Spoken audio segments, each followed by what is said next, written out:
கையில முழங்கையில calcium deposit ஆகிருக்குன்னு சொல்லிட்டு operation holes போட்டு அதை சரி பண்ணிடலாம் அப்படின்னு சொன்னானுங்க. அப்ப கூட கேட்டேன், மாத்திரை மருந்துல கொடுத்துடலாம். மாத்திரை மருந்து எதுவுமே கேட்கல. வலி இருந்துட்டே இருந்தது அவருக்கு. ரைட் ஹேண்ட் சைடு சாப்பிட்ற கையில இருந்துட்டே இருந்தது, முழங்கையில வலி இருந்துட்டே இருந்தது. ஸ்கேன் எடுத்து பார்த்ததுல கால்சியம் டெபாசிட் ஆயிருக்கு. நம்ம ஏதோ மருத்துவ பேர்லாம் சொன்னாங்க. அவருக்கு புரிஞ்சது, எனக்கு புரியல. அவரு நான் பாத்துக்கிறேன்னு சொன்னாரு எங்க வீட்டுக்கார். ஹோல்ஸ் தான் போடுவோம், 3 ஹோல்ஸ் தான் போடுவோம், ஒன்னும் ஆகாதுன்னு சொன்னானுங்க. அப்ப கூட அந்த டாக்டர்கிட்ட அவ்வளவு பயந்து கேட்டேன், என் புருஷனுக்கு சின்ன ஹோல்ஸ் மட்டும் தான் போடுவீங்களா இல்ல வேற ஏதாவது சர்ஜரி மாதிரி பண்ணுவீங்களா நான் விளக்கமா கேட்டதுக்கு அப்பெல்லாம் ஒண்ணுமே சொல்லல. இல்ல சரியாயும், சின்னது, இதுக்கு போய் ஃபீல் பண்றீங்க, இதுக்கு போய் ஃபீல் பண்றீங்கன்னு ரொம்ப சின்னதுன்னு சொல்லிட்டு இருந்தாங்க. இங்க வந்து நேற்று சாயந்தரம் அட்மிட் ஆயிடுறோம். 7 மணிக்கு அட்மிட் ஆனோம். அட்மிட் ஆனதுல இருந்து எங்க வீட்டுக்காருக்கு ப்ராப்பரா எதுவுமே கொடுக்கவே இல்லை. நானும் எங்க வீட்டுக்காரும் போயிட்டு கேக்குறோம், என்ன ஆப்ரேஷன் பண்ண போறேன்றீங்க, 8 மணி நேரத்துக்கு முன்னால எல்லாமே கொடுக்கணும்ல, என்ன கொடுக்காம இருக்கீங்க? நானும் ஒவ்வொரு விஷயத்துக்கும் போய் கேட்டுட்டே தான் இருக்கோம். அவங்க கேட்டதுக்கு அவங்களுக்கு மெயினா இன்சூரன்ஸ்ல எடுத்துட்டு வந்ததுனால இன்சூரன்ஸுக்கு அதை கொடுங்க, இன்சூரன்ஸுக்கு இதை கொடுங்க அப்படின்னு அவங்களுக்குள்ள டாக்குமெண்ட் தான் வாங்கிட்டாங்களே தவிர இவருக்கு தனியான ப்ராப்பரான மருத்துவமே கொடுக்கல. நான் அப்பயும் கேட்கிறேன், 8 மணி நேரம் சாப்பிட வேணாம்னு சொல்றீங்களா, அதுக்குள்ள மெடிசன் ஏதாவது கொடுக்குறீங்களா? அனஸ்டீஷியா டெஸ்ட் கொடுக்குறீங்க, அது கொடுக்குறீங்க, இது கொடுக்குறீங்க, எந்த டெஸ்ட்டுமே எடுக்கல. எக்கோ டெஸ்ட் எடுக்கணும்னு சொன்னாங்க. நான் கடைசி வரைக்கும் போராடுறேன், ஒன்னாவது எக்கோ டெஸ்ட் எடுக்கல. அந்த ஹாஸ்பிட்டல்ல தான் எக்கோ எடுக்க முடியும், இந்த ஹாஸ்பிட்டல்ல எக்கவே இல்லை. இவ்வளவு பெரிய ஹாஸ்பிட்டல்ல எக்கவே இல்லையா, எக்கோ டெஸ்ட் இல்லைன்னு சொல்லிட்டானுங்க. சரி எக்கோ டெஸ்ட் எடுக்க கூட்டு போறேன்னு சொன்னாங்க. அட்லீஸ்ட் அதுக்கு தான் கூட்டு போகிறான்னு ரொம்ப நேரமா நானும் கெஞ்சிட்டே இருக்கேன். இல்ல உள்ளே வச்சு பாத்துப்பாங்க, எக்கோ டெஸ்ட் எடுக்க தேவையில்லை, அனஸ்டீஷியா கொடுக்குற டாக்டர் வந்து தெரியும் அவங்களுக்கு. ஒரு மாதிரி தெரியல, அனஸ்டீஷியா கொடுக்கறதுக்கு எல்லாம் குட்டி பசங்க, ஒண்ணுமே தெரியல. அனஸ்டீஷியா கொடுத்தா அனஸ்டீஷியா கொடுக்குறவங்களுக்கு தெரியும், அனஸ்டீஷியா கொடுக்குறவங்களுக்கு தெரியும். கடைசியில அனஸ்டீஷியா கொடுக்கல,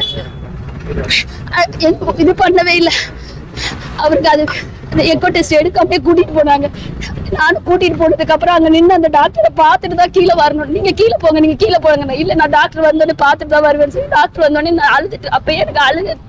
இவருக்கு இன்ன வரைக்கும் ஒரு நோவு கூட கிடையாது. 18 வருஷமா அவர் கல்யாணம் ஆகி ஒரு நோவு கூட கிடையாது. இன்ன வரைக்கும் அவர் கையில இந்த இடத்துல ட்ரிப்ஸ் ஏற்றி கூட நான் பார்த்தது. இன்னைக்கு ட்ரிப்ஸ் ஏற்றும் போது கூட நான் அழுது. அவர் தைரியமா இந்த ட்ரிப்ஸுக்கே அழுவுறேன், இங்க இருக்கிறதுக்கு என்ன பண்ணுவேன் அப்படின்னு சொல்லி சொன்னாரு. இல்ல மாமா, நீங்க ட்ரிப்ஸ் ஏத்தி நான் பார்த்ததே இல்ல மாமா, இந்த ட்ரிப்ஸ்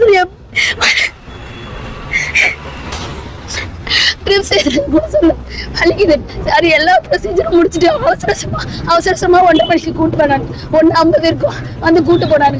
கூட்டு போயிட்டு உள்ள போயிட்டாங்க. டாக்டர் வந்து நீ ஒன்னும் இல்லம்மா, இதெல்லாம் மேஜர் கிடையாது, மைனர் ஆப்ரேஷன், இதுக்கு போய் நீங்க ஃபீல் பண்ணி அழுவுறீங்க, அதெல்லாம் ஒண்ணும் இல்ல, நீங்க போங்க கீழே. இல்ல நான் இங்க நிக்கிறேன் டாக்டர். இல்ல நீங்க கீழே போங்க, நாங்க கால் பண்ணுவோம், ஆப்ரேஷன் முடிச்சுட்டு நாங்க கால் பண்ணுவோம், நீங்க போங்க. நாங்க சரி, நான் ஆப்ரேஷன் முடிகிற வரைக்கும் நம்ம கீழே இருக்கலாம்னு நானும் எட்டி 3 மணி ஆச்சு, 3:15 ஆச்சு, 3:30 ஆச்சு. அந்த நர்ஸ் பண்ணிட்டு போய் நான் கேட்கிறேன், கால் பண்ணாங்களா, ஐசியூ ஆப்ரேஷன் தியேட்டர்ல இருந்து கால் பண்ணாங்களா, நான் போட்டுமான்னு கேட்டதுக்கு கூப்பிடுவாங்க. நான் அப்புறமே வந்தாங்க, ஒருத்தர் வந்து வாங்க சார் கூப்பிடுறாரு உங்களை அப்படி சொன்னேன்.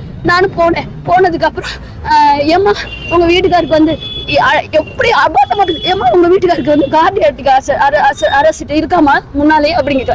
அப்பயே எனக்கு தெரிஞ்சிச்சு, இந்த ஃப்ராடு பசங்க ஏதோ பண்ணிட்டானுங்க எங்க வீட்டுக்காரர், இந்த ஃப்ராடு பசங்க ஏதோ பண்ணிட்டானுங்க எங்க வீட்டுக்காரர் தெரிஞ்சிச்சு. போலங்க சொல்லுங்க, சத்தியமா சொல்லுங்க, என்னாச்சு என் புருஷனுக்கு? இல்லம்மா அனஸ்டாங்க, ஒண்ணுமே ப்ரொசீஜரே ஸ்டார்ட் பண்ணல, ஒரு ப்ரொசீஜரும் நாங்க ஸ்டார்ட் பண்ணல.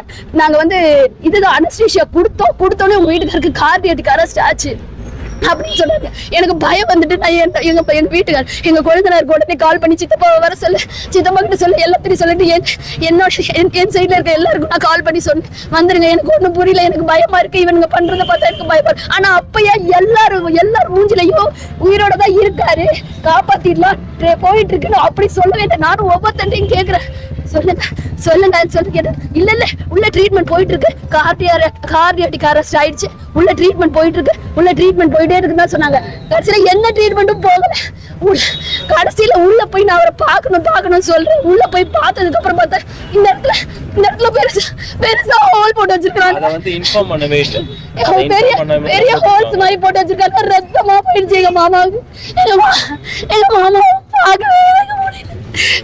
ஏன் சார் கையில ஆபரேஷனுக்கு இங்க எதுக்கு சார் அவ்வளவு பிளட் கண்டு இந்த இடத்துல எல்லாம் பிளட் இங்கெல்லாம் பிளட் அப்படியே பிளட் ஆக்கி வச்சிருக்காங்க.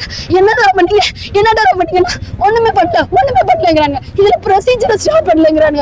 என்ன ப்ரொசீஜர் தான் பண்ணி தொலைச்சிங்க? என் புருஷனை இப்படி ஆபாட்டமா தூக்கிட்டு போயிட்டு அப்படி ஐயோ நல்லா இருக்க மாட்டாங்க. அவனை நல்லா இருக்க யாரும் வராதீங்க.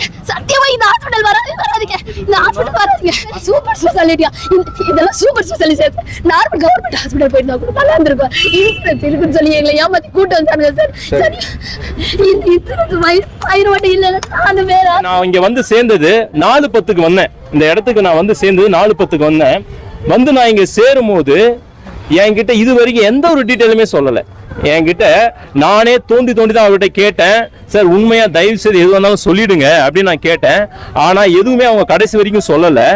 அதுக்கப்புறமே நானே ஓப்பனா கேட்டேன் அவர்கிட்ட, தனியா கூட்டின்னு போயிட்டு நீங்க எது வந்தா என்கிட்ட சொல்லிடுங்க சார். ஓப்பனாவே கேட்டேன். சாட்சி என் கூட இருக்கிறவங்க இறந்துட்டாங்களா அப்படின்னு நான் அவங்க கிட்ட கேட்டேன்.